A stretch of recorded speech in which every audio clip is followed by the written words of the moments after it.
the invitation. And yes, hello from Southern California. So I'm sitting in Los Angeles. It is 6 in the morning. It is dark outside, and that's why it's a little bit dark in my room here. And I apologize. Hopefully it'll get a little bit lighter as the sun comes up. I know people are all over the world, and I know everyone's probably excited about watching Real Madrid play against Chelsea this evening. But before we do, let's do a little bit of science. I'm going to be talking about the marine deep subsurface biosphere, as just mentioned in the introduction. Now, the talk today will be almost exclusively about Earth, but you should think about everything that I'm saying here as how might this apply to astrobiology, to ocean worlds, to other planetary systems. So although this is not specifically or directly an astrobiology presentation, a lot of the material that I'll be covering, I think, can be applied to your interests. So as was mentioned in the introduction, I'm the director of C-DEBI, stands for the Center for Dark Energy Biosphere Investigations. Basically, it's been a 10-year project with numerous labs around the country and the world, actually, and we focus on the marine subsurface biosphere, away from surface conditions, away from sunlight, away from photosynthesis. So the sediments below the oceans, but also the rocks below those sediments that are below the oceans. Let's see, can I actually make this go forward? Yes, there we go. Okay. So C-DEBI certainly was not the first center to think about life in the deep subsurface, but it's a center that has really taken a relatively small data set and made it much, much larger. This is from a paper from now more than 20 years ago, a famous paper by Whitman et al. In 1998, where he and his co-authors used very limited data sets to give us some estimates of how much biomass there is in different environments on Earth. And you can see here where those colored circles on the right-hand side to represent the amount of microbial biomass. For example, here, the small blue circle represents all of the microbial life in the oceans and other aquatic habitats. The orange circle to the right is everything that's in the soils, about 10 times as much biomass. The main point here from this figure is to show you that there is likely to be a very, very large subsurface biosphere, both in the marine environment here in blue and in the terrestrial environment here in red, that way outweighs the surface and near surface environments. But also the uncertainties are huge. That's why there are two different circles there. We don't really have a good handle on the amount, but it is likely to be very, very large. Those were not the only data, but those data come largely from near coastal environments. As you can see here from this map, most of the data points that we knew before C-DEBI really came from places very much along the coasts, easy to sample locations, or from inland seas like the Mediterranean or right off of Japan. So really environments very, very close to the coasts and very, very little out in the open ocean. The first real investigation to study open ocean environments, sediments in the open ocean, came from 2002 on an ocean drilling program led by Steve Daunt and Bo Barker-Jurgensen. But this was really the beginning of studying sediments in the open ocean away from the coast. But it was the first, hopefully, of many. Then C-DEBI came in, and C-DEBI said, okay, we have some preliminary data, some from near the coast, as shown in this area here, and exactly one cruise that had gone and looked at sediments for microbiology in the open ocean. So what we said in C-DEBI was we wanted to expand the number of places we visited, get a better picture of sediments in the open ocean, but also think about the rocks below the ocean sediments, places that had not been looked at all. So C-DEBI initially had 3 major research cruises as part of its program. Now there's been more like 10. I'm only going to be focusing on Juan de Fuca Ridge, and although it looks like it's close to the coast here, it really is an open ocean sedimentary environment. So here's a schematic of what that looks like. You have a mid-ocean ridge, the East Pacific rise, with, of course, magma coming to the surface and actual hydrothermal vents along the surface. And then as you get away from the ridge, initially it is without any sediment cover, right? Fresh rock being exposed at the ridge, and then thicker and thicker sediment as you go further and further away from the ridge towards the continents. And then there are seamounts popping up here and there. Seamounts basically being where there is no sediment cover, where there's rock, again, at the surface.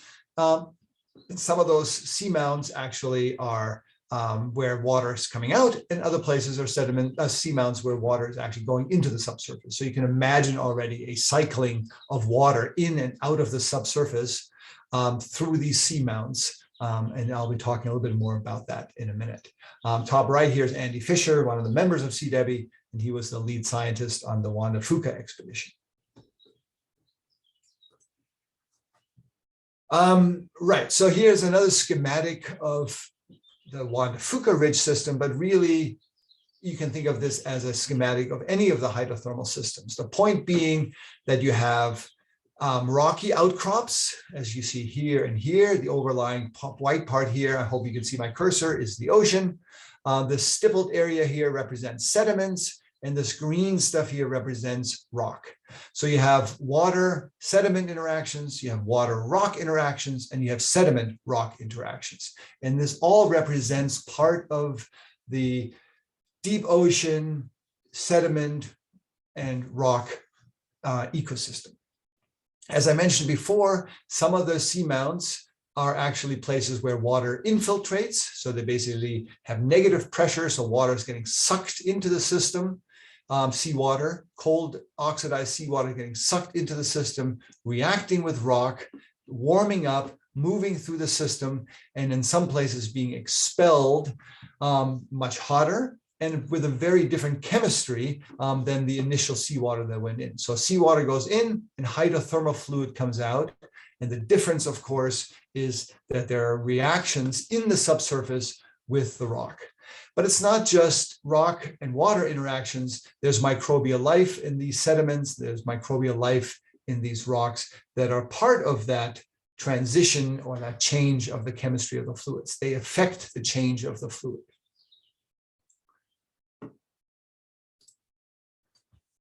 Getting to these environments looks easy in some ways on these schematics. Well, you take a ship out to the ocean and you go down and get some sediment or get some rock.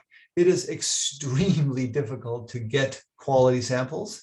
These are very, very deep oceans. The average depth of the ocean is 3,800 meters. And then you have hundreds, in some cases, thousands of meters of sediment until, before you get even to the rock below.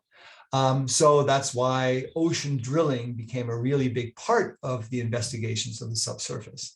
And this is just to give you a bit of an indication of how we do this. So on the left here, you have a schematic of basically what a borehole looks like. You have the upper part with instruments and gauges and so on, called a cone here. And then you have a open hole, part of which is cased, part of which may be open. This represents sediment, this represents rock. You might have packers, so separating different sections of the subsurface, different places for measuring devices, and so on and so forth.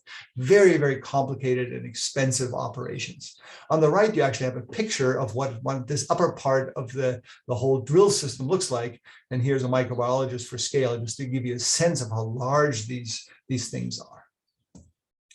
But it's always fun to see a video. So this is actually from the bottom of the ocean, several thousand meters deep, with a submersible doing some releasing of an instrument string here. So I'm hoping this will work. So this is the arm of the submersible pulling this pin out. So all of these instruments and devices and sensors can be lowered hundreds of meters into the subsurface. So scientists from around the world have been working for decades to design and develop experiments to get them on board ship.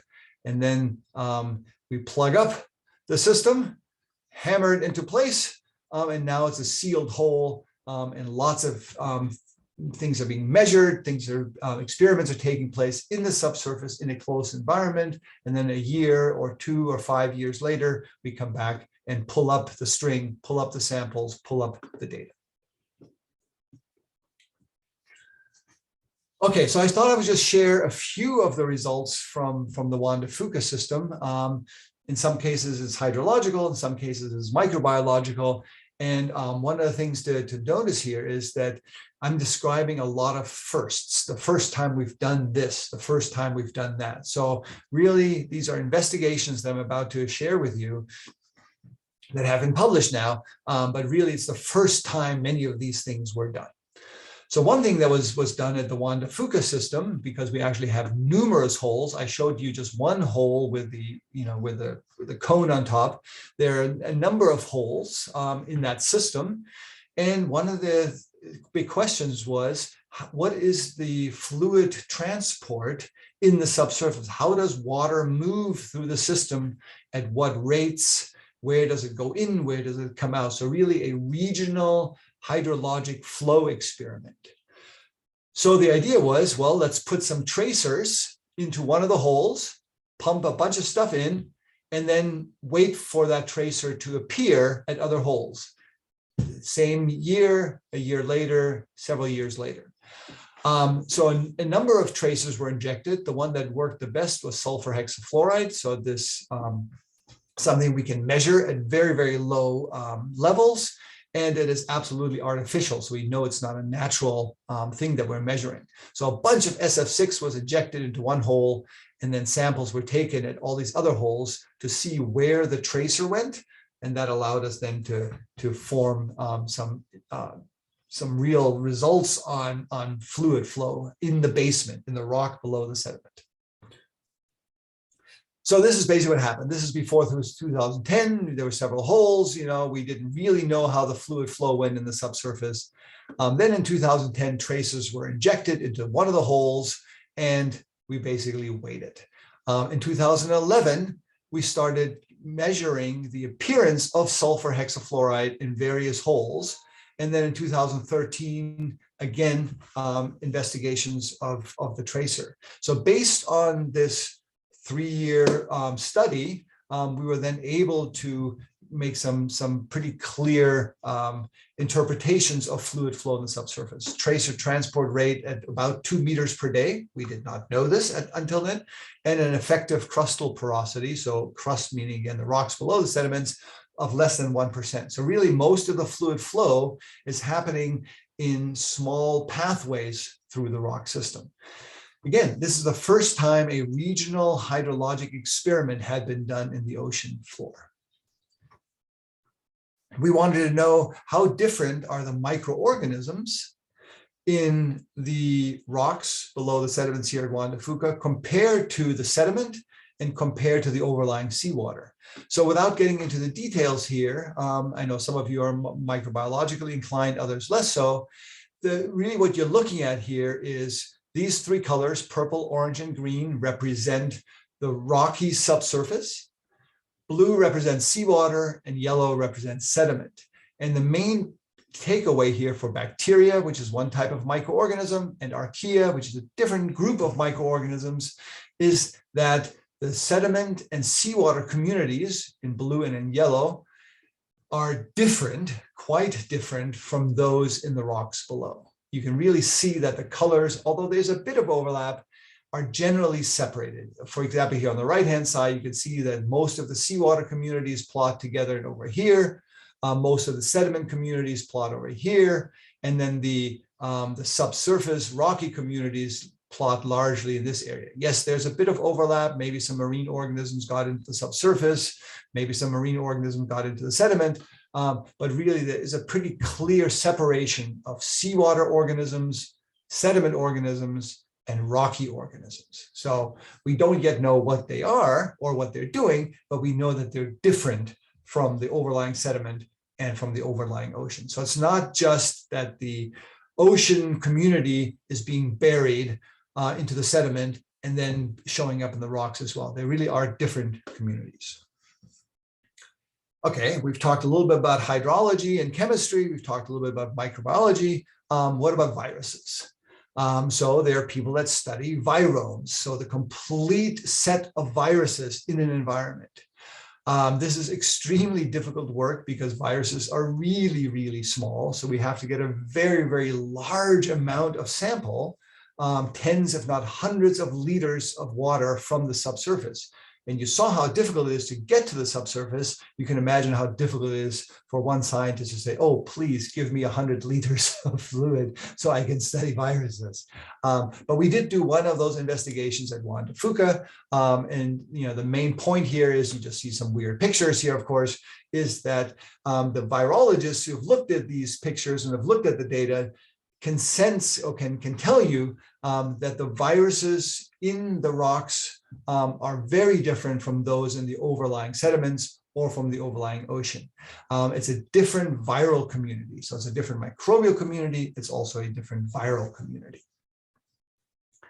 Okay, so we know there are viruses, we know there are microbes, we know there's fluid flow. Is there any actual microbial activity happening? Are the microbes that are down there actually doing anything? So this is the first ever measurement of sulfate reduction rates. So sulfate is a very common chemical compound in the marine system, of course, SO4 2-. Lots of microorganisms are known to use it in their metabolism. So we wanted to know, are they actually taking that sulfate and turning it into sulfide? So sulfate reduction into sulfide. So without getting into the details too much here, this project out of my laboratory, led by Alberto Robador, showed that yes, there is actually sulfate reduction rates that can be measured. You see that here in the bottom left. SRR stands for sulfate reduction rates in millimole and nanomoles per milliliter per day. The rates are not very high, but they're different for the different places. This is one hole, this is another hole. They're different for different temperatures that we've tried. And up here, you see different microbial communities that are actually doing that sulfate reduction.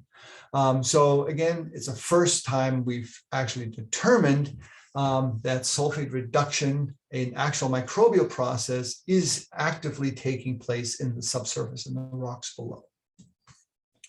So I've talked a bit about the rocks below the sediments, but now I want to return to the actual sediments. So here again, you get a sense that close to the vents, it's mainly open, rocky, rocks at the surface, and then the farther away you get from the mid-ocean ridges, you have thicker and thicker and thicker sediment cover. Most of the ocean floor is covered by a sediment blanket. In some cases, tens to hundreds of meters, in some cases, thousands to 10,000 or more meters of sediment. Okay, this is horrible. I don't want you to worry too much about this. The main reason for putting this up there is to remind me to tell you that this is a modeling study. So this came out of my laboratory led by Doug Leroux. So we took a lot of available information on heat flow, on depth, on thermal conductivity, porosity, various other physical and chemical parameters, and modeled the temperature distribution in the sediments globally in the marine system. Okay, so that's basically the idea here. So this is a little bit better. Okay, so world map, continents and oceans, fine, various different data sets. So for example, these are bottom water measurements, this is heat flow measurements, some porosity modeling. So a bunch of these things went into the model just to give you a sense of how detailed the modeling is. What I really want to show you are the results of these models. So we were interested in how much sediment is there in various places, how thick is that sediment in those areas, and what is the temperature distribution of those sediments in those areas at those depths. Why do we care about temperature? Well, temperature is important when it comes to microbiology. What kinds of microorganisms are living at what temperatures? Are some of the environments too hot for life? And so on. So getting sediment thickness and the temperature distribution is crucially important. So this just shows you the total sediment thickness in meters on the right-hand side in meters here of sediment that is cold. less than 0 degrees. So these are, the places where, if there are microorganisms, there are cold-loving microorganisms. A total of 0.1% of the global sediments are cold, less than 0 degrees. Okay, so really, really tiny percentage. Sediment thickness in the temperature range 0 to 20 degrees is much, much different. About 1/4 of the world's marine sediments are at that temperature. Okay, and here you can see where those sediments are and the sediment thickness. So you can see here off the west coast of Greenland, or off the east coast here of South America, or off of Antarctica, you have sediments over 1,000 meters thick at this temperature range, 0 to 20 degrees. Some people care about life at very high temperatures, so 60 to 80 degrees. These would be known as thermophiles, or heat-loving organisms. Where might you find those sediments? And how thick are those sediments in those locations? So you can see here the Gulf of Mexico, the Mediterranean, off the bulge here of northwestern Africa, various places where you have sediments over 1,000 meters thick in this temperature range.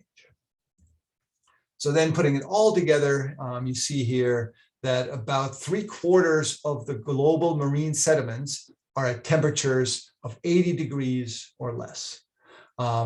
And for many people, that's sort of not the limit of life, but sort of where really a lot of microbial life seems to be active at 80 degrees or less. But now you have a sense of what the sediment distribution is with temperature and location. And then this is simply a global map of global sediment thickness, where you see, where the thickest sediments are and where the thinnest sediments are, et cetera. So summarizing this a little bit here, marine sediments about 3 × 10⁸ cubic kilometers. Compare that to the ocean volume, it's less, but comparable. Average sediment thickness, taking everything, is about 721 meters. That's a number that we didn't know before, for example. And within those sediments, you have pore waters, right? You have void spaces which are filled by water, where microbial activity can be taking place. So one of the reasons we wanted to know the sediment story is so we knew how much void space there was, which is the place where microbial life can be happening in those pore water void spaces. So getting back to this last number here, so sediment pore water volume, 8 × 10⁷ cubic kilometers, and that's the same number you see up here in the second line. In other words, sediment pore water is the second largest reservoir of water on or at the surface of the Earth. Oceans, by far the largest reservoir, but we had not really thought much about sediment pore water. It's actually the second largest reservoir of water. And here, this is pore spaces and rocks in the marine system, the 4th largest reservoir. So these are 2 reservoirs that we really had not thought much about.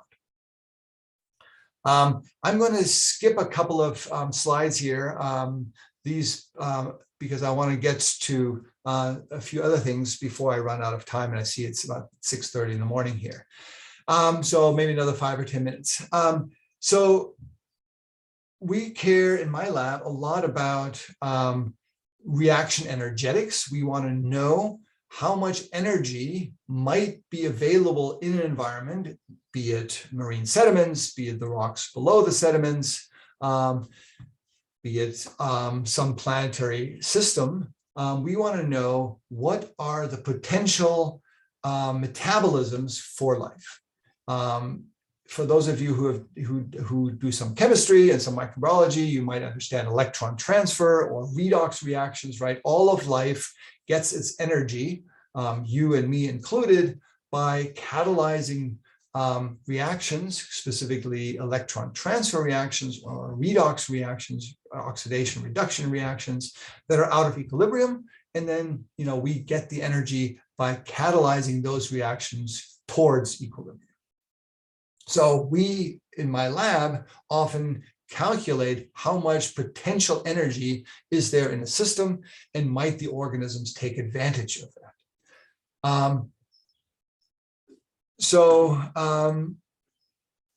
Some of you may have heard of the microbial process or the reaction known as ANAMOX. It stands for anaerobic ammonia oxidation. It is this reaction shown up here, ammonium and nitrite to make N2 and water. The interesting thing about this reaction is that it was actually predicted based on thermodynamics in a 2-page paper back in 1977. Broda basically did a calculation, said, hey, there's potential energy from this reaction. I wonder if there are any organisms doing it. There had not been any evidence that there are organisms that can do ammonium plus nitrite to N2. He simply used thermodynamics and said, I think this should be a metabolism somewhere.